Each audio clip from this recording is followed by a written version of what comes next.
Page మనకి ఇక్కడ add అయిపోతుంది. ఓకే, మనకు కావాల్సిన అనాలిసిస్ అన్ని దీనిపైన చేసుకోవడం. అయితే దీంట్లో ఉన్న మెయిన్ అడ్వాంటేజ్ ఏంటంటే మనం ఈ ఇమేజ్ని కావాలంటే మనము ఎక్స్పోర్ట్ చేసేసుకోవచ్చు.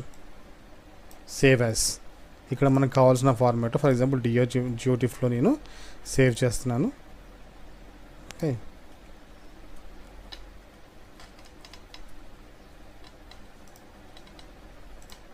సేవ్.